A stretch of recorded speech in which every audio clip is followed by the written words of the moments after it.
அச்சலசல் நிகழ்ச்சிக்கு உங்கள் அனைவரையும் வரவேற்கின்றோம். இன்றைய தினம் ஜல்லிக்கட்டு குறித்து பல முக்கிய விஷயங்களை இங்கு நாம் விவாதிக்கவிருக்கின்றோம். நிகழ்ச்சியில் நம்முடைய மூத்த அரசியல் விமர்சகர் திரு சுமன் சி ராமன் அவர்கள் இணைகிறார். வணக்கம். வணக்கம்.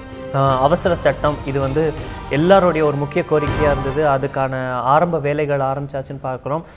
வெகு விரைவில் ஜல்லிக்கட்டு நடக்கிறதுக்கான அறிகுறிகளும் தென்படுறதை தான் நம்ம பார்த்துட்ருக்கோம். மத்திய அரசாங்க தரப்புலேருந்து மாநில அரசு அனுப்பிச்ச அந்த வரைவறிக்கை அந்த டிராஃப்ட்டுக்கு ஒப்புதல் கொடுத்துட்டாங்கன்னு பார்க்குறோம். இதை எப்படி எடுத்துக்கிறோம்? இதோட முக்கியத்துவம் என்ன? இல்லை, எதிர்பார்ப்பு என்னென்னா இன்று மாலைக்குள் ஜனாதிபதி அதற்கு கையெழுத்து போடுவார் அப்படிங்கிறது தான் எதிர்பார்ப்பு. நாளை ஜல்லிக்கட்டு நடக்கக்கூடிய ஒரு வாய்ப்பு இருக்கிறது அப்படிங்கிறது தான் இன்றைய சிச்சுவேஷன். ஆனால் நிறைய பேர் கேட்டுட்ருக்காங்க, இது நிரந்தர தீர்வாக இருக்குமான்னு. அந்த நிரந்தர தீர்வு பற்றியும் நம்ம ரொம்ப விரிவாகவே விவாதிக்க தான் போகிறோம். இதில் நம்ம முதல்ல எடுத்து பேச வேண்டியது பார்த்தீங்கன்னா, முதல்வர் இங்கேருந்து டெல்லிக்கு போய் பிரதமரை சந்திப்பதும், பிரதமர் மாநில அரசு எடுக்கக்கூடிய எந்த ஒரு முடிவுக்கும் மத்திய அரசு உறுதுணையாக இருக்கும்னு வாக்குறுதி கொடுப்பதும், அதற்கப்புறம் நடக்கக்கூடிய விஷயங்கள் மாநில அரசு தரப்புலேருந்து ஒரு டிராஃப்ட் ரெசல்யூஷன் அதை மத்திய அரசாங்கம் ராட்டிஃபை பண்ணுறது, இது எல்லாத்தையும் ஒரு ஷார்ட் டேர்ம் சொல்யூஷனாக பார்க்குறோம் அப்படிங்கிறது தான் பரவலாக இருக்கிற கருத்து. இல்லை, ஷார்ட் டேர்ம் சொல்யூஷனாக பார்க்குறோன்னு சொல்ல முடியாது. அதாவது இது ஷார்ட் டேர்ம் சொல்யூஷனா லாங் டேர்ம் சொல்யூஷனா, இது தற்காலிக ஒரு இது தீர்வா நிரந்தர தீர்வாங்கிறது மாநில அரசு கையிலையும் இல்லை, மத்திய அரசு கையிலையும் இல்லை. இது உச்சநீதிமன்றத்தினுடைய கையில் இருக்கு. ஏன்னா இந்தியாவில் இருக்கிற சட்டத்தின் அடிப்படையில் பாராளுமன்றத்தின் மூலமாகவோ ஒரு சட்டப்பேரவை மூலமாகவோ எந்த ஒரு சட்டம் நிறைவேற்றப்பட்டாலும் அது அரசியல் சாசன சட்டத்திற்கு உட்பட்டதா என்று பார்த்து தீர்ப்பு கொடுப்பதற்கு உச்சநீதிமன்றத்துக்கு உரிமை இருக்கிறது. அதனால தான் நீங்க பாராளுமன்றத்தில் ஒரு சட்டம் கொண்டு வந்தாலும் சட்டப்பேரவையில் ஒரு சட்டம் கொண்டு வந்தாலும் அரசியல் சாசனத்திற்கு உட்பட்டு அந்த சட்டம் இருக்கிறதா இல்லை அரசியல் சாசன சட்டத்திற்கு புறம்பாக இருக்கிறதான்னு பார்க்க உச்சநீதிமன்றத்துக்கு உரிமை இருக்கு. ஸோ என்ன சிக்கல் இதில் அப்படின்னு பார்த்தோம்னா, இப்போ நம்ம இந்த சட்ட திருத்தம் வருது.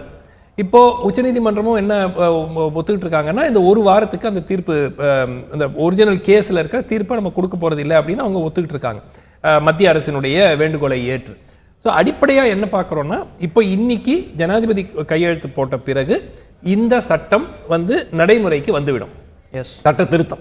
சட்ட திருத்தம் நடைமுறைக்கு வந்தவுடன் ஜல்லிக்கட்டு நடக்கிறதுக்கான உடனடியான சாத்தியம் இருக்கிறது. அந்த நிமிடமே ஜல்லிக்கட்டு நடத்த முடியும். அது நாளைக்கோ நாளை மறுநாளோ என்று இந்த அரசு எப்போ ஏற்பாடு செய்கிறாங்களோ அதை நடத்தலாம். ஸோ அதில் மாற்று கருத்து இல்லை. அதற்கு பிறகு என்ன ஆகுது அப்படின்னு பார்த்தோம்னா, இந்த அனிமல் வெல்ஃபேர் குரூப்ஸ் எல்லாம் மீண்டும் உச்சநீதிமன்றம் செல்வதற்கான வாய்ப்பு இருக்கிறது. இதுல ரெண்டு விஷயம் இருக்கு. இதுல அனிமல் வெல்ஃபேர் போர்டு போவாங்களா மாட்டாங்களாங்கிறது ஒரு கேள்விக்குறி. அது ஏன் அப்படின்னாக்க, அனிமல் வெல்ஃபேர் போர்டுல என்ன ஒரு மாற்றம் நடந்திருக்குனாக்க, முன்னாடி இருந்த அனிமல் வெல்ஃபேர் போர்டு தலைவர் அரசு பணியாளர் அல்ல. இப்ப என்ன பண்ணிருக்காங்கன்னா, இன்னைக்கு அனிமல் வெல்ஃபேர் போர்டுடைய தலைவர் மத்திய அரசுல நேகிங்கிறவர், அவர் inspector general of forest. So அவர் அரசினுடைய அதாவது அரசினுடைய அறிவுரையின் பேரில் தான் செயல்படுவாரா? ஒன்று. ரெண்டாவது, அந்த அமைப்புல 28 நபர்கள் இருக்கிறாங்க. நேகி ஏதாவது ஒன்று சொன்னாலும் எல்லாரும் ஒத்து போனோம் அப்படிங்கிற அவசியமும் இல்லை. ஸோ எல்லாரும் சேர்ந்துக்கிட்டு நாங்கள் தலைவர் சொன்னதை நாங்கள் ஏற்றுக்க மாட்டோம், மெஜாரிட்டி வியூ உச்சநீதிமன்றத்துக்கு அப்பீலில் போனோம் அப்படின்னு இருந்தால் அனிமல் வெல்ஃபேர் போர்டு மீண்டும் அப்பீலில் போகிறதுக்கான வாய்ப்பு இருக்கு. பேட்டா போன்ற அமைப்புகள் அப்பீல் பண்ணுவாங்கங்கிறது கிட்டத்தட்ட ஓரளவுக்கு உறுதியான ஒரு விஷயம் தான். ஏன்னா அவங்க நான் நேற்று ஆங்கில சேனலில் தொடர்ந்து அவங்க ரெப்ரசன்டேட்டிவோட முந்தானத்து இருந்தேன், நேற்று இருந்தேன். அவங்க கொஞ்சம் கூட ஒரு காம்ப்ரமைஸ் ஃபார்முலா, அதாவது சில விதிமுறைகளுக்கு உட்பட்டு நீங்கள் ஜல்லிக்கட்டு நடத்துங்கிறதுக்கு அவங்க பேசுறதுக்கு கூட தயாராக இல்லை. திருப்பி அவங்க சொல்றது இது உச்சநீதிமன்றத்தினால் தடை செய்ய, அதே அந்த டயலாக் ஒன்று வச்சிருக்காங்க, அதை அப்படியே திருப்பி சொல்றாங்களே தவிர, நான் பலமுறை கேட்டேன், அதாவது விதிமுறைகளுக்கு உட்பட்டு ஜல்லிக்கட்டு நடத்துவதற்கு எல்லாரும் தயாராக இருக்கிறார்கள். யாருமே எந்த விதிமுறைகளும் நீங்க சொல்லக்கூடாது, நாங்க இஷ்டத்துக்கு செய்வோம். அங்க மெரினால நடத்தும் போராட்டம் நடந்துட்டு இருக்கு, மதுரையில் நடக்குது, கோவை நடக்குது, தமிழ்நாடு முழுவதும் நடக்குது. எங்க ஒரு இளைஞரை நீங்க போய் கேட்டாலும் எந்த விதிமுறைகளும் நீங்க சொல்லக்கூடாது, நாங்க என்ன வேணா பண்ணுவோம் யாருமே சொல்லல. நீங்க விதிமுறைகள் கொடுங்க, அந்த விதிமுறைகளுக்கு உட்பட்டு நாங்க நடத்திக்கிறோங்கிறத அவங்களுடைய கோரிக்கையே. ஸோ அதுக்கு இந்த அமைப்புகள் கொஞ்சம் கூட செவிசாய்க்காதது ரொம்ப வருந்தத்தக்கது. எஸ், நான் பார்க்குறோம் இந்த செய்தி வந்ததுக்கு அப்புறம் பப்ளிக் ரியாக்ஷன் எப்படி இருக்கு, இந்த செய்தியை எப்படி எடுத்துக்கிறாங்கன்னு நேரடியாக நம்ம இப்போ களத்துல இருந்து கேட்கலாம். நம்முடைய இணைகிறார் தந்தியின் செய்தியாளர் மெரினாவிலிருந்து திரு ராமச்சந்திரன். அரசாங்கங்கள் எடுத்திருக்கக்கூடிய இந்த முடிவுகள், அதனால இருக்கக்கூடிய ரெப்பகஷன்ஸ், மக்களிடையே இது பற்றிய பார்வை எப்படி இருக்கு? ஜல்லிக்கட்டு மீதான தடையை நீக்க கோரி மாணவர்களும் இளைஞர்களும் சென்னை மெரினா கடற்கரையில் 5வது நாளாக ஆர்ப்பாட்டத்தில் ஈடுபட்டு வருகின்றனர். கடந்த செவ்வாய்க்கிழமை 8:50 மணிக்கு துவங்கிய அந்த ஆர்ப்பாட்டமானது அதே உற்சாகத்துடன் துளியும் குறையாமல் தற்போது வரை நீடிப்பதை நம்மால் இங்கு நேரடியாக உணர முடிகிறது. ஒவ்வொரு ஜல்லிக்கட்டு தொடர்பான ஒவ்வொரு முன்னேற்றங்களையும் அவர்கள் இங்கிருந்து உன்னிப்பாக கவனித்து வருகின்றனர். நேற்று தமிழக முதலமைச்சர் வெளியிட்டுள்ள அந்த அறிவிப்பு இவர்களை மிகுந்த உற்சாகத்தை ஏற்படுத்தியுள்ளது. அது மட்டுமல்லாமல் இன்று அல்லது நாளை அவசர சட்டம் பிறப்பிக்கப்பட்டு தமிழகத்தில் ஜல்லிக்கட்டு நடத்தப்படும் என்று தமிழக முதலமைச்சர் அறிவிப்பானது இவர்களை மேலும் உற்சாகத்தை ஏற்படுத்தியுள்ளது. மேலும் மத்திய அரசின் சார்பாக 3 அமைச்சகத்திடம் தற்பொழுது தமிழக அரசு ஒப்புதல் வாங்கியுள்ளது. சட்டம், வனம் மற்றும் உள்துறை ஆகிய 3 அமைச்சகத்திடமும் ஒப்புதல் பெறப்பட்டுள்ளது. ஆகையால் நிச்சயம் இந்த ஜல்லிக்கட்டானது தமிழகத்தில் இன்று அல்லது நாளை என்று நடைபெறுவதற்கான வாய்ப்பு இருப்பதாகவே அவர்களால் பார்க்கப்படுகிறது. அதனால் தொடர்ந்து உற்சாகத்துடன் துளியும் தொய்வு ஏற்படாத வகையில் மாணவர்களும் இளைஞர்களும் ஆர்ப்பாட்டத்தில் ஈடுபடுவதை நம்மால் நேரடியாக பார்க்க முடிகிறது. அது மட்டுமல்லாமல் நேற்று இரவு முதல் அதே உற்சாகத்துடன் இருப்பதை நம்மால் உணர முடிகிறது. குறிப்பாக இங்கு பணியாற்றக்கூடிய ஏராளமான அரசு பணியாளர்களை நாம் நேரடியாக கேட்ட பொழுது அவர்கள் சொல்லக்கூடியது, துப்புரவு பணியில் ஈடுபடக்கூடியவர்களை நேரடியாக கேட்டோம். அவர்கள் காலை 5 மணிக்கு இந்த பகுதியில் துப்புரவு பணியில் ஈடுபட்டதாக தெரிவிக்கின்றனர்.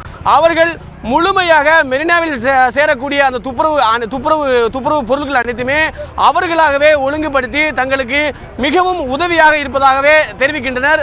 அது மட்டுமல்லாமல் போக்குவரத்து பணியில் இருக்கக்கூடிய காவலர்களிடம் நம்மிடம் நேரடியாக கேட்டோம். அவர்கள் தரப்பில் சொல்லப்படுவது, நாங்கள் தற்பொழுது காலை முதல் இரவு வரை தொடர்ச்சியாக போக்குவரத்து பணியில் அமர்த்தப்பட்டுள்ளோம். ஆனால் தங்களுக்கு எந்த விதமான தொல்லையும் இல்லாமல், இடையூறு இல்லாமல் போக்குவரத்து பணிகளை இளைஞர்களும் மாணவர்களுமே செய்வதை நாங்கள் உணர்கிறோம். ஆகையால் பொதுமக்களுக்கு எந்த வகையிலும் தொல்லை இல்லாமல் போக்குவரத்து செல்வதை இளைஞர்களும் மாணவர்களும் உறுதிப்படுத்துவதாகவும் போக்குவரத்து ஊழியர்கள் தரப்பில் சொல்லப்படுகிறது. அது மட்டுமல்லாமல் இரவு முதல், அதாவது பகலில் தொடங்கி இரவு வரை இந்த போராட்டமானது நீடிக்கிறது. பணியையும் பொருள்படுத்தாமல் தொடர்ச்சியாக விவேகானந்த இல்லம் எதிரே அந்த மையப்பகுதியாக இருக்கக்கூடிய ஆர்ப்பாட்டத்தின் மையப்பகுதியாக இருக்கக்கூடிய விவேகானந்தன் இல்லம் எதிரே அமர்ந்துள்ளார்கள். தொடர்ச்சியாக பல்வேறு நபர்களை அங்கு ஒருங்கிணைத்து அவர்கள் உற்சாகமாக அவர்கள் முன்பாக பேசக்கூடியதை அவர்கள் அனைவரும் உற்சாகத்துடன் கண்டுகளித்து வருகின்றனர். அது மட்டுமல்லாமல் இங்கு இரவு வரை இளம் பெண்கள், கல்லூரி பெண்கள் பாதுகாப்பாக இருப்பதை நம்மால் நேரடியாக உணர முடிகிறது. அவர்களுக்கு துளி கூட தொந்தரவு இல்லாமல், எந்த வகையிலும் தொந்தரவு இல்லாமல் அமைதியாக ஆர்ப்பாட்டத்தில் பங்கேற்று செல்ல முடிவதாக இங்கு பங்கேற்று திரும்பக்கூடிய இளம் பெண்கள் நம்மிடம் தெரிவித்துள்ளனர். அது மட்டுமல்லாமல் அவர்களுக்கு தேவையான உணவுகளை அதிக அளவில் பொதுமக்களே தானாக முன்வந்து வழங்குவதை நம்மால் நேரடியாக உணர முடியுது. இன்று காலை நிலவரத்தை பொறுத்தவரை அவர்களுக்கு தேவையான காலை உணவு, தண்ணீர் பாக்கெட், தண்ணீர் கேன் மற்றும் தேநீர், அது மட்டுமல்லாமல் பிஸ்கட் போன்ற பழங்கள் ஆகியவற்றை வழங்குவதை நம்மால் நேரடியாக பார்க்க முடிகிறது. ஆகையால் மிகுந்த உற்சாகத்துடன் அவர்கள் இந்த ஆர்ப்பாட்டத்தில் பங்கேற்று வருவார்கள். குறிப்பாக செவ்வாய்க்கிழமை காலை 8:50 மணிக்கு 50 பேருடன் துவங்கிய இந்த ஆர்ப்பாட்டமானது தற்போது வரை எண்ணிக்கையில் அளவிட முடியாத வகையில் கிட்டத்தட்ட லட்சத்தை தாண்டி செல்ல உள்ளதாகவே பார்க்கப்படுகிறது. இந்த பகுதியில் அதிக அளவில் மாணவர்களும் இளைஞர்களும் வந்து கொண்டே இருப்பதை நம்மால் நேரடியாக உணர முடிகிறது. குறிப்பாக இந்த ஆர்ப்பாட்டத்தில் பங்கேற்று சென்ற போரூர் DLF-இல் பணியாற்றக்கூடிய 5 இளைஞர்கள் நாம் நேரடியாக உரையாடினோம். அவர்கள் சொல்லும் பொழுது நாங்கள் 5 மணிக்கு வந்தோம். அவர்கள் இந்த பகுதியில் மிகுந்த உற்சாகத்துடன் இருப்பதை எங்களால் உணர முடிகிறது. தங்களது உணர்வையும் ஆதரவையும் தெரிவித்துவிட்டு செல்வதாகவும் சொல்லப்படுகிறது.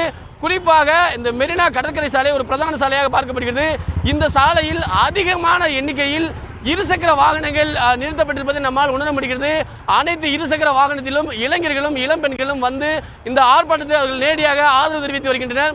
அது மட்டுமல்லாமல் இதுவரை தமிழகத்தில் இது இல்லாத வகையில் இந்த ஆர்ப்பாட்டம் பார்க்கப்படுகிறது. ஒரு துளி கூட அசம்பாவிதங்களோ இடையூறு இல்லாமல் மிகவும் அமைதியான முறையில் சாலை அருகே அமர்ந்து தங்களது எதிர்ப்பை பதிவு செய்து வருகிறார்கள். அது மட்டுமல்லாமல் மத்திய அரசுக்கும் பீட்டா அமைப்புக்கும் எதிராக கோஷங்களை எழுப்புவதை நம்மால் நேரடியாக உணர முடிகிறது.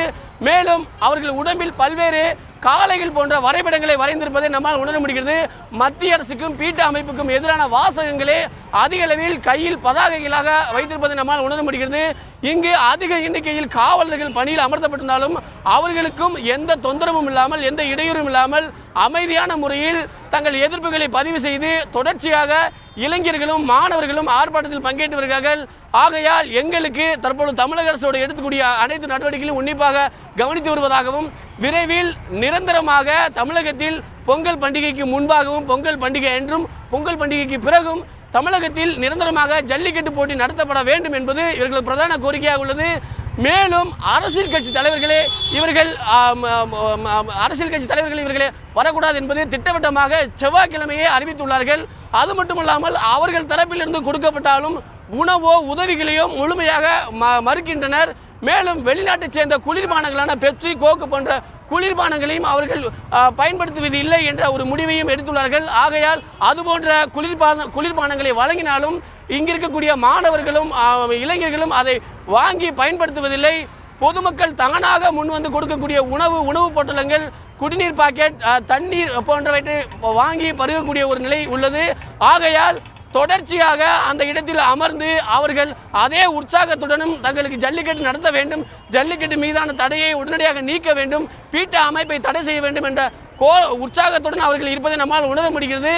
மேலும் அவர்கள் இன்றோ அல்லது நாளையோ தமிழக அரசு ஜல்லிக்கட்டு நடத்தும் என்ற நம்பிக்கையுடன் அதே உணர்ச்சியோடு தற்போது இருப்பதை நம்மால் உணர முடிகிறது. அருண், நன்றி ராமச்சந்திரன். களத்தில் இருக்கிற அதே உத்வேகம் உங்ககிட்டயும் தெரியுது. ரொம்ப நன்றி உங்களுடைய கருத்துக்களுக்கு. நம்முடைய திமுக நடத்தக்கூடிய போராட்ட களத்திலிருந்து வள்ளுவர் கோட்டத்திலிருந்து தந்தி செய்தியாளர் பிரசன்னா இணைகிறார். பிரசன்னா, சொல்லுங்க, பொதுமக்கள் போராட்டம் இல்லாம அரசியல் கட்சிகளும் போராட்டங்கள் நடத்தி வருகிறாங்க. இதுல முக்கியமா திமுக போராட்டத்தில் பார்த்தா மூத்த தலைவர்கள், ரயில் மறியல் போன்ற பல விஷயங்கள் இருக்கு. களத்துல இருந்து உங்களுடைய பதிவுகள். அதாவது இந்த ஜல்லிக்கட்டு போட்டியை தொடர்ந்து நடத்த வேண்டும் என்ற கோரிக்கையை வலியுறுத்தி கடந்த 17ஆம் தேதி முதலாகவே ஒரு மிகப்பெரிய எழுச்சியான மாணவர்கள் போராட்டம் தொடர்ந்து நடைபெற்று வந்து கொண்டிருப்பதை நம்மால் பார்க்க முடியும். குறிப்பாக 17ஆம் தேதி தொடங்கிய இந்த போராட்டம் மாநில அளவில் எந்த ஒரு அரசியல் கலப்பும் இல்லாமல் பல லட்சக்கணக்கான மாணவர்கள் களத்தில் இறங்கி போராடிய பிறகு தற்பொழுது ஒரு அவசர சட்டமானது இயற்றப்பட்டு ஜல்லிக்கட்டை நடத்துவதற்கான அனைத்து நடவடிக்கைகளும் மேற்கொள்ளப்பட்டு வருகிறது. மாணவர்களின் இந்த போராட்டத்தை ஆதரிக்கும் வகையிலும் அனைத்து அரசியல் கட்சிகளுமே மாணவர்களின் இந்த போராட்டத்தை வரவேற்பு அளித்த வண்ணம் உள்ளன. இந்நிலையில் இந்த ஜல்லிக்கட்டு போட்டியை கண்டிப்பாக நடத்த வேண்டும் என்று திமுக தரப்பில் சென்னை மாம்பலம், எழும்பூர் உள்ளிட்ட பல்வேறு பகுதிகள் மற்றும் மாநிலத்தின் பல இடங்களிலும் ரயில் மறியல் உள்ளிட்ட பல்வேறு போராட்டங்களும் நேற்றைய தினம் நடத்தப்பட்டது. இந்நிலையில் நேற்றைய தினம் திமுகவினுடைய செயல் தலைவர் மு.க. ஸ்டாலின் அவர்கள் விடுத்துள்ள அறிக்கையிலே முன்கூட்டியே இந்த ஒரு அவசர சட்டத்தை ஏற்றி இப்படி ஒரு நடவடிக்கை எடுத்திருந்தால் ஒரு நல்ல வரவேற்பை அது பெற்றிருக்கும். இருப்பினும் தற்போதாவது இதை செய்தார்களே என்று கூறிய அவர் கண்டிப்பாக ஜல்லிக்கட்டு போட்டியை நடத்துவதற்கு நிரந்தரமான தடையை அகற்றி அனைத்து வருடங்களும் தொடர்ந்து இந்த ஜல்லிக்கட்டு போட்டியை நடத்த வேண்டும் என்ற கோரிக்கையை வலியுறுத்தி தற்பொழுது திமுகவினுடைய சட்டமன்ற உறுப்பினர்கள், மாநிலங்களவை உறுப்பினர்கள் உள்ளிட்ட அனைவர் மற்றும் பல்லாயிரக்கணக்கான திமுகவினர், அவர்களுடைய தொண்டர்கள் உள்ளிட்டோரும் சேர்ந்து உண்ணாவிரதத்தில் ஈடுபடுவார்கள் என்று அறிவிப்பினை வெளியிட்டிருந்தார். இன்றைய தினம் காலை 8 மணிக்கு துவங்கி மாலை 5 மணி வரை இந்த உண்ணாவிரத போராட்டம் நடைபெறும் என்றும் அவர் தன்னுடைய அறிக்கையிலே தெரிவித்திருந்தார். அதன்படி தற்பொழுது திமுகவினுடைய செயல் தலைவர் மு.க. ஸ்டாலின் அவர்கள் தலைமையில் இந்த உண்ணாவிரத போராட்டமானது தற்பொழுது துவங்கியுள்ளது. எனவே இந்த உண்ணாவிரத போராட்டம் இன்று மாலை வரை நடைபெறும். முக்கியமாக இவர்களுடைய பிரதான கோரிக்கை மத்திய அரசு தன்னுடைய அந்த காட்சி பட்டியலிலிருந்து அதை அகற்றிவிட்டு நிரந்தரமாக எப்பொழுதுமே சட்ட ரீதியாக ஜல்லிக்கட்டு போட்டி நடத்துவதற்கு எந்த ஒரு சிக்கலும் வந்துவிடக் கூடாது. அப்படி எந்த சிக்கலும் இல்லாமல் முறையாக அனைத்து வருடமும் ஜல்லிக்கட்டு போட்டி நடத்த வேண்டும் என்பதே இவர்களுடைய பிரதான கோரிக்கை. அந்த கோரிக்கையை வலியுறுத்திய தற்பொழுது திமுக தரப்பிலே இந்த ஒரு உண்ணாவிரத போராட்டமானது தற்பொழுது துவங்கியுள்ளது. நன்றி பிரசன்னா. ஜல்லிக்கட்டு பிரச்சனை குறித்து நடக்கக்கூடிய பல போராட்டங்கள் குறித்த செய்திகளை பார்த்தோம். இந்த ஜல்லிக்கட்டு போராட்டம் ஆரம்பிச்ச முதல்ல இருந்தே வந்து நம்ம கவனித்தோம் அப்படின்னா வேறு எந்த ஒரு சோஷியல் இஷ்யூவாக இருக்கட்டும் இல்லை ஒரு சமூக பிரச்சனையாக இருந்தாலும் அதில் பார்த்தீங்கன்னா அரசியல் வந்து ஒரு பெரிய தாக்கத்தை ஏற்படுத்துறதை பார்த்துருக்கோம். யார் வந்து அதில் கிரெடிட் எடுத்துக்கிறதும் அரசியல் கட்சிகளுக்கிடையே ஒரு பெரிய போராட்டமாகவே இருக்கிறதையும் நம்ம பார்த்துருக்கோம். ஜல்லிக்கட்டுலேயும் அது நடந்தது. ஆனால் சென்ற திங்கட்கிழமையிலேருந்து பார்த்தா இது ஒரு பீப்புள்ஸ் மூவ்மெண்ட்டாக மாறிடுச்சு. லிட்ரலாகவே பார்த்தீங்க அப்படின்னா இது பொதுமக்கள் ஒரு சென்ட்ரல் லீடர்ஷிப்போ இல்லை ஒரு ஆர்கனைசேஷனோ இல்லாமல் எல்லாரும் வந்து ஒன்று கூடுறதும் எல்லா இடங்கள்லையும் ஒன்று கூடுவதும் ஒரே ஒரு காமன் ரிக்வெஸ்ட் மட்டும் வச்சுக்கிட்டு எல்லாம் ஒன்று கூடுறதையும் பார்த்துருக்கோம். இது வந்து நம்ம எப்படி எடுத்துக்கிறோம்? அரசியல் கட்சிகள் இதில் வந்து கிரெடிட் எடுக்க முடியாத நிலைமைக்கு இப்போ வந்து இல்லை. என்னை பொறுத்த வரைக்கும் மத்திய அரசும் மாநில அரசும் இவ்வளவு வந்து துரிதமாக, அஃப்கோர்ஸ் 3 நாள் டிலேங்கிறது வந்து அவ்வளோ பெரிய டிலேன்னு சொல்ல முடியாது. ஆனால் துரிதமாக இப்போ இந்த நடவடிக்கை எடுத்திருக்கிற காரணமே வந்து இது அரசியல் சாயம் இல்லாத ஒரு ப்ரொடெஸ்ட் அப்படிங்கிறது தான் என்னுடைய பார்வை. இதே வந்து ஒரே ஒரு அரசியல் கட்சியோ 2 அரசியல் கட்சிகள் மட்டும் வந்து இறங்கி இதை செஞ்சிருந்தாங்கன்னா நிச்சயமா அரசு அதை பார்க்குற விதமும் வேற மாதிரி இருந்திருக்கும். ஏதோ ஒரு பொலிட்டிக்கல் ஆதாயத்துக்காக அவங்க செய்யறாங்க அப்படிங்கிற அந்த பார்வை இருந்தபோது இது இவ்வளவு துரிதமாக எல்லாரும் சேர்ந்து நடவடிக்கை எடுத்திருப்பாங்களா அப்படிங்கிறதே சந்தேகம். இது ஒரு மக்கள் போராட்டம். இது எந்த விதமான ஒரு அதாவது ஒரு வாக்குகள் கிடைக்கும் அப்படிங்கிற ஒரு எதிர்பார்ப்பெல்லாம் இல்லாமல் அதற்கு அப்பாற்பட்டு மக்கள் தானாக தன்னிச்சையாக வந்து இதுக்கு போராடுகிறார்கள் அப்படிங்கிற உணர்வு அரசுக்கு, மத்திய அரசுக்கும் தெரிஞ்சிச்சு, மாநில அரசுக்கும் தெரிஞ்ச பிறகுதான் இந்த நடவடிக்கை துரிதமாக வந்ததுக்குங்கிறது ஒண்ணு. ரெண்டாவது, இதுக்கு யார் கிரெடிட் கிடைக்கும் அப்படின்னு பாத்தீங்கன்னா நிச்சயமா வந்து இது ஒரு இன்னைக்கு வரைக்கும் அருண் இந்த போராட்டத்தினுடைய தலைவர்கள் ஒரு 10 பேர் சொல்லுங்க, யாருக்கும் தெரியாது. அதனாலதான் இது வெற்றி பெற்ற காரணமே வந்து என்னுடைய கருத்து வந்து இப்ப யாராவது ஒரு 2 தலைவர்களை வந்து நீங்க முன்னிறுத்தி செஞ்சிருந்தாங்கன்னா நிச்சயமா இந்த அளவுக்கு இது வெற்றி பெற்றிருக்குமா அப்படிங்கிறது ஒரு கேள்விக்குறி. ரெண்டாவது, ஆதாயம் யாருக்கு கிடைக்கும்? அப்கோர்ஸ் திமுக தனியா அவங்க ஒரு பேரலல் ட்ராக்ல ஒரு போராட்டம் போயிட்டு இருக்கு. ஆனால் இந்த போராட்டத்திலிருந்து எந்த ஒரு அரசியல் கட்சிக்கும் பெரிய அளவில் ஆதாயம் கிடைக்கும் என்று நான் எண்ணவில்லை. அதிமுகவுக்கும் இந்த சட்டத்தை கொண்டு வரதுனால திரு ஓபிஎஸ் அவர்களுக்கு தனிநபராக ஓரளவுக்கு கொஞ்சம் ஒரு அவருடைய பொசிஷன் கொஞ்சம் ஸ்ட்ரென்தன் ஆகலாமே தவிர தனி அதிமுகவுக்கு அது அப்படியே ஒரு பெரிய ஆதரவாக அமையும் என்று நான் எதிர்பார்க்கவில்லை. திமுகவும் வந்து ஒரு மாதிரி ஒரு முதல் நாள் வந்து அவங்க வந்து மாணவர்கள்லாம் போய் சந்திக்கிறாரு திரு ஸ்டாலின். ஆனால் அதற்கு பிறகு வந்து அவங்க பெரிய அளவில் செவி சாய்க்கல. அரசியல் தலைவர்கள் வராதீங்கன்னு அவங்க வெளிப்படையாக சொல்றாங்க. ஸோ அதை சொன்ன பிறகு திமுகவுக்கும் இதில் பெரிய ஆதாயம் கிடைக்கும் அப்படிங்கிறது என்ன. ஸோ என்னை பொறுத்த வரைக்கும் திமுக அதிமுக 2 கட்சிகளுக்கும் பெரிய அளவில் இதில் ஆதாயம் கிடைக்கும் என்று எதிர்பார்ப்பு இல்லை. உலக அளவில் பார்த்தோம்னா பல இடங்களில் வந்து ஒரு ஆன்டி எஸ்டாப்ளிஷ்மெண்ட் ரெவல்யூஷன் வந்து ஒரு லாஸ்ட் ஒரு டெக்கேட்லேயே நிறைய இடத்துல நடக்கிறத பார்க்குறோம். இது தமிழ்நாடோட ஆன்டி எஸ்டாப்ளிஷ்மெண்ட் ரெவல்யூஷனாக நம்ம எடுத்துக்கலாமா? ஆமாம், இது வந்து ஒரு ஆன்டி எஸ்டாப்ளிஷ்மெண்ட்னா ஒரு தமிழ்நாடுனுடைய கோரிக்கைகள் தொடர்ந்து வந்து நிராகரிக்கப்படுகின்றன அப்படிங்கிற ஒரு சென்டிமெண்ட். இது வந்து நிச்சயமா வந்து ஒரே ஒரு இஷ்யூக்காக மட்டும் இவ்வளவு மக்கள் திரண்டு வந்திருப்பாங்க அப்படி அங்க வந்து ஜல்லிக்கட்டு வேண்டும் என்று மட்டும் தான் சொல்லறாங்க. ஆனாலும் இது ஒரே ஒரு காரணம் தான் அப்படின்னு நான் எதிர்பார்க்கல. இது இந்த காவேரி பிரச்சனை நடந்திருக்கிறது, முல்லை பெரியார் பிரச்சனை நடந்திருக்கு, அதுக்கு பிறகு மீனவர் பிரச்சனை நடந்திருக்கு. இது எல்லாத்தினுடைய கியூமுலேட்டிவ் எஃபெக்ட் லாஸ்ட் ஸ்ட்ரான்னுவாங்க. அந்த லாஸ்ட் ஸ்ட்ரா ஜல்லிக்கட்டு. எஸ், நான் பார்க்கணும் ஜல்லிக்கட்டு அப்படின்னாலே அதுக்கு சினனமஸாக இருக்கிறது அலங்காநல்லூர். ஜல்லிக்கட்டோட கேபிட்டலாக நம்ம பார்க்குறோம் அலங்காநல்லூர். அங்கே இருக்கக்கூடிய மக்களும் தொடர்ந்து போராடிட்டு இருக்காங்க. அங்கேருந்து கள நிலவரங்களை நம்மளுடன் பகிர்கிறார் தந்தியின் செய்தியாளர் மாரிச்சாமி. சொல்லுங்க, அரசாங்கங்கள் எடுத்திருக்கக்கூடிய இந்த முடிவுகள், இந்த நடவடிக்கைகள், இது குறித்து அங்கே எப்படி விழிப்புணர்வு இருக்கு? ஜல்லிக்கட்டுக்கு அங்கே எல்லாரும் தயாராகிட்டு இருக்காங்களா? அதாவது நாம் இருக்கக்கூடிய பகுதி அலங்காநல்லூர் ஆர்ப்பாட்ட களம். இந்த ஆர்ப்பாட்ட களமானது சுமார் 6 நாட்களை தாண்டி 6வது நாள் என்று தொடர்ந்து கொண்டிருக்கிறது. இந்த ஆர்ப்பாட்ட களத்தில் முதல் நாள் அன்று மாணவர்கள் மட்டும், அதாவது சமூக வலைதளங்களில் ஒன்றிணைந்த மாணவர்கள் தன்னிச்சையாக அலங்காநல்லூர் வாடிவாசல் பகுதியில் போராட்டத்தை துவக்கினார்கள். அவர்களுக்கு ஆதரவாக அவர்கள் கைது செய்யப்பட்டார்கள். அவர்கள் கைதை எதிர்த்து அதற்கு அடுத்த நாள் 2ஆம் நாள் அலங்காநல்லூர் பகுதி பொதுமக்கள், அதாவது பெண்கள் அதிகமாக வந்து திரண்டு இந்த போராட்டத்தை முன்னெடுத்து சென்றார்கள். இன்று 6வது நாளாக போராட்டம் நடைபெற்று கொண்டிருக்கிறது.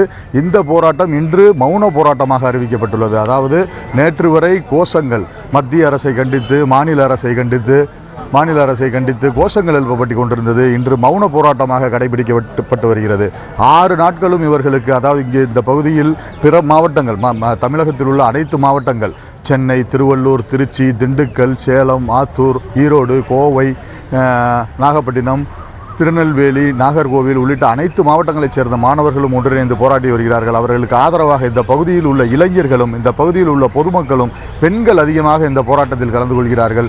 இந்த போராட்டத்தில் கலந்து கொண்டு அவர்களின் ஆதரவை தருகிறார்கள். அவர்களது ஆதரவு முழுவதும் இந்த போராட்டக்காரர்களுக்கு உள்ளது. இந்த போராட்டக்காரர்கள் கடும் வெயிலையும் பொருட்படுத்தாது, கடும் குளிரையும் பொருட்படுத்தாது. இப்பொழுது பாருங்கள், இயற்கை மழை வந்து கொண்டிருக்கிறது. மழையையும் பொருட்படுத்தாது இந்த போராட்டத்தில் முன்னெடுத்து செல்கிறார்கள்.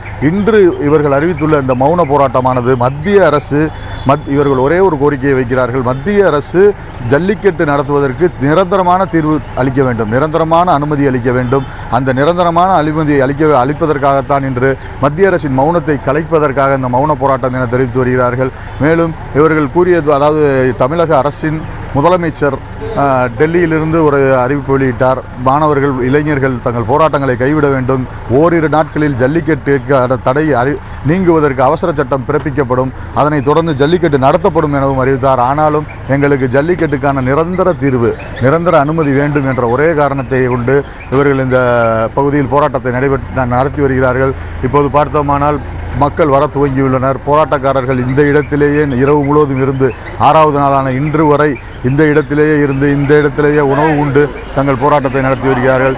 இயற்கை என்ன, இயற்கை மழை வந்தாலும் சரி, வெயில் அடித்தாலும் சரி, கடும் குளிரானாலும் சரி, இந்த போராட்டம் தொடர்ந்து வரும் என போராட்டக்காரர்கள் தெரிவித்தார். இதேபோல் தமிழகத்தின் பல பகுதிகளில் நடந்து வருகிறது. மதுரை மாவட்டத்தை பொறுத்தவரை, மதுரை மாவட்டத்தில் நேற்று விமான நிலையம் முற்றுகை, விமானம் நிறுத்தப்பட்டது. ரயில் நிலையம் முற்றுகை, ஓடும் ரயிலை மாணவர்கள் நிறுத்தி போராட்டத்தை தொடர்ந்தார்கள். மதுரை மாவட்டமே மாணவர்களின் கைக்குள் வந்துள்ளது. எந்தவித சாலையிலும், அனைத்து சாலைகளிலும் சாலை மறியல், எந்த போக்குவரத்தும் இல்லை. பஸ் போக்குவரத்து, 2 வீலர் எதுவுமே போக முடியாமல் போக்குவரத்து தடைப்பட்டுள்ளது. இதுபோல பெரிய அளவிலான போராட்டங்கள் முன்னெடுத்து செல்லப்படுகிறது. இந்த போராட்டத்தை பொறுத்தவரைக்கும் இன்று வரை அது வலுவடைந்து கொண்டே இருக்கிறது. இந்த போராட்டம் இன்னும் வலுவடையும் என்றே கூறப்படுகிறது. நன்றி திரு மாரிச்சாமி. மதுரையில் இருக்கக்கூடிய இன்னொரு செய்தியாளர் திரு கதிரேசனோட இணைகிறோம். அங்கே ரயில் மறியல் போராட்டங்கள் நடந்து கொண்டிருக்கிறது. அது குறித்த செய்திகளை நம்முடன் பகிர்கிறார். கதிரேசன், சொல்லுங்க, கள நிலவரம் எப்படி இருக்கு? அங்கிருந்து உங்ககிட்ட இருக்கக்கூடிய இன்ஃபர்மேஷன். தற்பொழுது தமிழகத்தில் ஜல்லிக்கட்டு தடை நீக்கி மதுரை மாவட்டம் செல்லூர் பகுதியில் ரயில் மறியல் போராட்டம் நடந்துட்டு இருக்கு. கிட்டத்தட்ட இந்த ரயில் மறியல் போராட்டமானது 3வது நாளை தொடர்ந்து நடந்து கொண்டிருக்கிறது. மேலும் தற்போது நிலவரப்படி மழை வந்து லேசான சாரல் மழை பெய்து வருவதால் தொடர்ந்து அந்த பகுதியில் போராட்டத்தில் ஈடுபடுபவர்கள் ஃப்ளக்ஸு தார்பாய் கொண்டு தங்களை பாதுகாத்து கொள்ளும்படி அவர்கள் வந்து தொடர்ந்து மறியல் போராட்டத்தில் ஈடுபட்டு வர்றாங்க. சுமார் 100க்கும் மேற்பட்டோர் அந்த மறியல் போராட்டத்தில் ஈடுபட்டிருக்காங்க. நேற்று வந்து பார்த்திங்கன்னா சுமார் இந்த பகுதி, அதாவது LIC பாலம் எனக்கூடிய 3 பாலங்களுமே பொதுமக்களால் நிரம்பி வழிந்து கொண்டிருந்தது. இந்நிலையில் மழை காரணமாக போராட்டக்காரர்கள் குறைவே தவிர அவர்கள் போராட்டத்தின் வீரியம் தற்போது குறையாமலே அதே வீரியத்துடன் இருக்கிறது என்றே கூறலாம். மேலும் இந்த போராட்டக்காரர்கள் என்ன கூறாங்க அப்படின்னா, என்னதான் யார் ஆதரவு தெரிவித்து எந்த விதமான சட்டம் கொண்டு வரப்பட்டாலும் எங்களுக்கு ஜல்லிக்கட்டு மீதான நிரந்தர தீர்வு கிடைத்தால் மட்டுமே இந்த மறியல் போராட்டத்தை நாங்கள் வந்து கைவிடுவோம் என்ற ஒரு நிலைப்பாட்டாகவும் வந்து தெரிவிச்சிருக்கிறாங்க. மேலும் தற்போதைய அரசு வந்து எந்த நிலையிலும் மாறக்கூடிய அரசு, இவர்கள் கூறும் எந்த விதமான ஒரு நடவடிக்கைக்கும் நாங்கள் வந்து செயல்பட மாட்டோம். நிரந்தர தீர்வு வந்தால் மட்டுமே வந்து நாங்கள் இந்த ஜல்லிக்கட்டுக்கு நிரந்தர தீர்வு கிடைத்தால் மட்டுமே இந்த போராட்டத்தை கைவிடுவோம் சொல்லி தெரிவிச்சிருக்கிறாங்க. மேலும் இந்த இந்த ஆர்ப்பாட்டத்தில் ஈடுபடுறவர்களுக்கு காலை முதல் என்னென்ன அவர்களுக்கு தேவையான உணவு, வாட்டர் பாக்கெட் மற்றும் குளிர்பானங்கள் தொடர்ந்து அவர்களுக்கு கொடுக்கப்பட்டு வருகிறது. தற்போது பார்த்தீங்கன்னா அவர்கள் டென்ட், அதாவது அந்த ரயில்வே ட்ராக்லேயே வந்து டென்ட்டு போட்டு அவங்க போராட்டத்தில் ஈடுபடுற காட்சியை வந்து நம்மளால் தொடர்ந்து பார்க்க முடிகிறது. மழை காரணமாகவே சற்று பொதுமக்கள் வந்து குறைவாக இருக்கவங்க. ஆனால் மழை நின்ற பிறகு போராட்டக்காரர்கள் வந்து இன்னும் அதிகமாகவே காணப்படும். தொடர்ந்து போராட்டம் தற்போது வரை நடந்து கொண்டே இருக்கிறது. இது குறித்து அவங்க இந்த பகுதியில் அந்த போராட்டத்தில் ஈடுபடுறவங்கள்ட்ட கேட்குறப்ப அவங்க என்ன சொல்கிறாங்க அப்படின்னா, மேலும் வந்து தொடர்ந்து இந்த போராட்டம் வலுவடையாமல் தகுந்த நடவடிக்கை எடுத்து இந்த விரைவில் வந்து ஜல்லிக்கட்டுக்கு நிரந்தர தீர்வு கொண்டு வரணும் அப்படின்றது அவங்களோட கோரிக்கையாக இருக்குது. மத்திய மாநில அரசாங்கங்கள் எடுத்திருக்கக்கூடிய இந்த நடவடிக்கைகள் இது எல்லாமே நம்பிக்கை தரும் விதத்தில் இருந்தாலுமே கூட உள்ளூர வந்து ஒரு பயம் இருக்கத்தான் செய்யுது. இது நிரந்தர தீர்வா அப்படின்னு. ஜல்லிக்கட்டுக்கு இப்போ வந்து ஒரு அவசர சட்டம் வந்ததுக்கு பிறகு பார்த்தீங்கன்னா மீண்டும் கோர்ட் வந்து இதை ரிவோக் பண்ணாதுங்கிறதுக்கு எந்த கேரண்டியும் கிடையாது. ஸோ ஜல்லிக்கட்டை வந்து மீண்டும் பேன் பண்ணிடுவாங்களா? சப்போஸ் இந்த இப்போ இருக்கக்கூடிய பேன் விலக்கிற அளவுக்கு இந்த அவசர சட்டம் வந்தாலுமே மீண்டும் பேன் வந்துருமோங்கிற அச்சம் எல்லாரிடையும் இருக்கு. அதனாலதான் வந்து எல்லாருமே வந்து அந்த நிரந்தர தீர்வு வர வரை இந்த போராட்டம். நிரந்தர தீர்வுங்கிறது நம்ம புரிஞ்சுக்க வேண்டியது ஒரு விஷயம். இப்போ இந்த சட்ட திருத்தம் வருது, ஜனாதிபதி கையெழுத்து போடுறாரு, சட்ட திருத்தம் வந்துருது. இப்போ நாளையோ நாளை மறுநாளோ ஜல்லிக்கட்டு நடக்குது. இது வரைக்கும் ஒன்றும் பிரச்சனை இல்லை. அதுக்கு பிறகு நிச்சயமாக இந்த அனிமல் வெல்ஃபேர் குரூப்ஸ் இல்லை பெட்டா போன்ற அமைப்புகள் வேற யாராவது ஈவன் தனிநபர்கள் கூட இதை சேலஞ்ச் பண்ணி உச்சநீதிமன்றத்துக்கு போவாங்க. அது போகாம யாருமே வந்து பண்ண மாட்டாங்க அப்படிங்கறது நம்ம சொல்ல முடியாது. ஸோ இது உச்சநீதிமன்றத்துக்கு இதே வந்து மத்திய அரசு இப்போ சில பேர் என்ன சொல்றாங்க, prevention of cruelty to animals ஆக்டை மத்திய அரசு அமெண்ட் பண்ணி அந்த செக்ஷன் 11, 27, 28 மாற்றணும். அது செய்தாலும் எந்த ஒரு சட்டம் இந்தியாவில் திருத்தப்பட்டாலோ அமைக்கப்பட்டாலோ அது உச்சநீதிமன்றத்தினுடைய பர்வியூல தான் இருக்கு. ஸோ அதை வந்து போகக்கூடாது உச்சநீதிமன்றத்துக்குங்கிறது நம்மளால தடுக்க முடியாது. அதுதான் சட்டம், நாட்டில் அதுதான் சட்டம். ஸோ இந்த சட்ட திருத்தம் வந்தாலும் இந்த ஆண்டு நாளை மறுநாள் அதற்கு உள்ள ஜல்லிக்கட்டு நடத்துறதுக்கு நிச்சயமா நடக்கும். அதுல எந்த மாற்று கருத்தும் இல்லை. அதற்கு பிறகு என்ன ஆகும்னா ஒரு வாரத்துக்கு அடுத்த வாரமோ யாராவது இவங்க திருப்பி உச்சநீதிமன்றத்துக்கு அப்பீல்ல போவாங்க. அப்போ 2 வழி, நிரந்தர தீர்வுக்கு 2 வழி. ஒன்று வந்து உச்சநீதிமன்றம் முன்னாடி இந்த கேஸ் ஏற்கனவே இருக்கு, தீர்ப்பு வரப்போகுது, ஒரு வாரம் கழிச்சு நீங்க கொடுங்க அப்படின்னு. அதுவே வந்து ஒரு கவலை கழிக்கிற உச்சநீதிமன்றம் ஒத்துக்கிட்டதே வந்து ஜல்லிக்கட்டுக்கு ஆதரவாக ஒரு தீர்ப்பு வருவதாக இருந்தால் அதை ஒரு வாரம் ஒத்தி வைக்க வேண்டிய ஒரு சூழல் வந்து ஒரு கேள்வி. Reading between the lines. ஒன்னு, சோ ஐதர் நிரந்தர தீர்வு என்றால் உச்சநீதிமன்றம் ஜல்லிக்கட்டுக்கு ஆதரவாக ஒரு தீர்ப்பு வழங்க வேண்டும், அல்லது இந்த சட்ட திருத்தம் உச்சநீதிமன்றத்துக்கு அப்பீல்ல போகும்போது உச்சநீதிமன்றம் இந்த சட்ட திருத்தம் செல்லும் என்று ஒரு தீர்ப்பு கொடுக்கணும். இது 2 நடந்தாதான் இது நிரந்தர தீர்வுங்கிறது. இந்த 2மே வந்து ஒரு 2 நாள் நடக்கணும், 3 நாள் நடக்கணுங்கிறது நம்ம எதிர்பார்க்க முடியாது. என்ன ஆகும்னாக்க இப்போ ஜல்லிக்கட்டு நடந்துரும், அதுல வந்து மாற்று கருத்து இல்லை. நாளையோ நாளை மறுநாளோ இந்த ஆர்டினன்ஸ் வந்து கையெழுத்தான பிறகு ஜல்லிக்கட்டை நம்ம நடத்திடலாம். நடத்தின பிறகு அடுத்த கட்ட நடவடிக்கை என்னன்னா உச்சநீதிமன்றம் தீர்ப்பு வழங்க வேண்டும். அந்த தீர்ப்பில் அவர்கள் ஜல்லிக்கட்டு செல்லும், ஜல்லிக்கட்டு நடத்தலாம் என்று கூறினால் நிரந்தர தீர்வு. அந்த தீர்ப்புல வந்து ஜல்லிக்கட்டு நடத்த முடியாது அப்படின்னு ஒரு தீர்ப்பு வந்தால் அதற்கு பிறகு இந்த சட்டத்தினுடைய திருத்தம் ஏற்கனவே இருக்கு, இந்த சட்ட திருத்தம் செல்லுமா செல்லாதா அப்படிங்கிறது உச்சநீதிமன்றம். ஏன்னா இதுல வந்து நம்ம prevention of cruelty to animals ஆக்டினுடைய அமெண்ட்மெண்ட் வந்து அது வந்து கான்ஸ்டிடியூஷனோடைய, அதாவது அரசியல் சாசன சட்டம் திருத்த இருக்கிறத ஒரு கான்ஃபிளிக்ட் இருக்கா இல்லையாங்கிறது. அந்த தீர்ப்பு வந்தால்தான் நம்ம வந்து இது நிரந்தர தீர்வு என்று சொல்ல முடியும். அதை வந்து மத்திய அரசோ மாநில அரசோ நாளைக்குள்ள சொல்லணுங்கிறது சொல்ல முடியாது அவங்களால. ஈவன் அவங்க என்ன வேணா சொல்லிடலாம், ஒரு அறிவிப்பு கூட கொடுக்கலாம், ஆனா அந்த அறிவிப்பு செல்லாது. ஸோ போராட்டத்தில் இருக்கிற எல்லாரும் புரிஞ்சு கொள்ள வேண்டியது ஒன்று, இப்பொழுதுக்கு இந்த சிச்சுவேஷன் இந்த ஆண்டுக்கு நாளை மறுநாள் ஜல்லிக்கட்டு நடத்துறதுக்கு வழிவகை செய்யப்பட்டு விட்டது. இதை கையெழுத்தான உடனே வழிவகை செய்யப்பட்டு விட்டது. நிரந்தர தீர்வு வந்து நீதிமன்றத்தின் மூலமாக இந்த 2 வழியில தான் வரணும். அதற்கு எவ்வளவு நாள் ஆகுங்கிறது நம்ம பொறுத்திருந்து தான் பார்க்கணும். மூத்த வழக்கறிஞர்கள் பலர் சொல்ற கருத்தும் இதுவா தான் இருக்கு. அவர்கள் சொல்வது வந்து போராட்டங்களுக்கு வந்து பெருமளவுக்கு ஆதரவு, இது வந்து ஒரு மக்கள் சக்தி, இதை அப்படியே ரைட்டா சேனலைஸ் பண்ணி இதை கோர்ட்டுக்கும் கொண்டு போனோம், கோர்ட்டுக்கு கொண்டு போய் கோர்ட்டுக்கு புரிய வச்சு கோர்ட் தரப்புல இருந்து தான் இதுக்கு ஒரு தீர்வு வரணும். இன்னொரு விஷயம் சொல்றேன், அரசியல் கட்சிகளாக இருக்கட்டும், மாணவர்கள் இயக்கங்களாக இருக்கட்டும், அவங்கள இந்த பெட்டிஷன்ல சேர்த்துக்கிறதுக்கு வழி இருக்கு. இப்போ மாணவர் அமைப்புகள் வந்து இந்த பெட்டிஷன்ல சுப்ரீம் கோர்ட்ல அவங்களையும் போய் தங்களை இம்ப்ளீட் பண்ணிக்கிறதுக்கான வாய்ப்பு இருக்கிறது. எப்படி வந்து அனிமல் வெல்ஃபேர் குரூப்ஸ் எல்லாம் எதிர்க்கிறதுக்காக ஒன்று சேர்ந்திருக்கிறாங்களோ, எந்த அமைப்பு ஜல்லிக்கட்டுக்கு நம்ம ஆதரவா இருக்கிறோங்கிற தனிநபர்கள் வந்து அவங்க ஏத்துப்பாங்களாங்கிறது தெரியல. ஆனால் அமைப்புகள், மாணவர்கள் போய் குரூப்ஸா போய் அவங்கள இம்ப்ளீட் பண்ணிக்கலாம், அரசியல் கட்சிகள் அந்த இம்ப்ளீட் பண்ணிக்கலாம். ஸோ இது எல்லாத்துக்கும் வாய்ப்பு இருக்கிறது. ஸோ நம்ம வந்து ஒண்ணுமே பண்ணாம நம்ம உச்சநீதிமன்றத்துக்கு தான் காத்துக்கிட்டே இருக்கணுமானா நாமும் போய் நம்மளுடைய வாதங்களை உச்சநீதிமன்றத்துக்கு முன் வைப்பதற்கான வாய்ப்பு இருக்கிறது. எஸ், அண்ட் அது மட்டும் இல்லாமல் court would have taken notice. இங்க நடந்திருக்கிற பல விஷயங்களை கோர்ட்டும் வந்து கவனித்திருக்குங்கிற நம்பிக்கையோடு தான் எல்லாருமே இருக்காங்க. இதுல பெருசா நம்ம விவாதிக்க வேண்டிய ஒரு பெரிய விஷயம் பார்த்தீங்கன்னா, நம்பிக்கை தரும் விதத்துல யாருன்னே தெரியாம பொதுமக்கள் எல்லாருமே வந்து கூடி இந்த விஷயத்துக்காக குரல் கொடுத்தது. இதே வீரியம் வந்து இது வந்து நம்ம மீண்டும் மீண்டும் பேசினது போல இது ஜல்லிக்கட்டுக்காக மட்டும் வந்ததல்ல. ஜல்லிக்கட்டை மையப்படுத்தி இதுவரைக்கும் நடந்த பல்வேறு பிரச்சனைகள், அது காவேரியா இருக்கலாம், விவசாய மரணங்களா இருக்கலாம், இது எல்லாத்தையும் முன்னிலைப்படுத்தும் விதத்துல மக்களுக்கு இருக்கக்கூடிய அந்த ஆதங்கங்களை வெளிப்படுத்தக்கூடிய ஒரு சேனலா இப்ப இது இருக்கு அப்படிங்கிறத நம்ம பார்க்கலாம். ஸோ அப்படி பார்க்கும்பொழுது இதே வீரியம் தொடரும்ன்றதுதான் எல்லாருடைய எதிர்பார்ப்பும் நம்பிக்கையாகவும் இருக்கு. மற்ற பிரச்சனைகளுக்கும் இதுல இருந்து நம்மளால தீர்வு காண முடியும்னு பார்க்குறோமா? இல்லை, அதாவது இதை ரெண்டு விதத்தில் பார்க்கணும். ஒன்று வந்து இத்தகைய ஒரு போராட்டம் நடக்கக்கூடும்னு நீங்க ஒரு மாசம் முன்னாடியோ யாரும் கூட யோசிச்சே பார்த்துருக்க முடியாது. ஒரு வாரத்துக்கு முன்னாடி போராட்டம் என்றால் அரசியல் கட்சிகள் நடத்துவாங்க, நம்ம பார்ப்போம், ஏதாவது ஒரு சாலை மறியல் நடக்கும், அதெல்லாம் வந்து நம்ம டிவியில பார்க்கறது தான் போராட்டம். மக்களை பொறுத்த வரைக்கும் இதான் முதல் முறையாக இந்த தலைமுறைக்கு, நம்ம வந்து 60s இந்த மாதிரி மொழிப்போருக்கு அந்த போராட்டம் நடந்துச்சு அப்படின்றாங்க, நம்ம எல்லாம் பார்த்தது இல்லை. ஆனால் இந்த தலைமுறைக்கே வந்து லாஸ்ட் 2 ஜெனரேஷன்ஸே முதல் முறையா இந்த மக்களால் நடத்தப்படும் ஒரு உண்மையான போராட்டம் அப்படின்னு பார்க்கறதே இதுதான் முதல் முறை.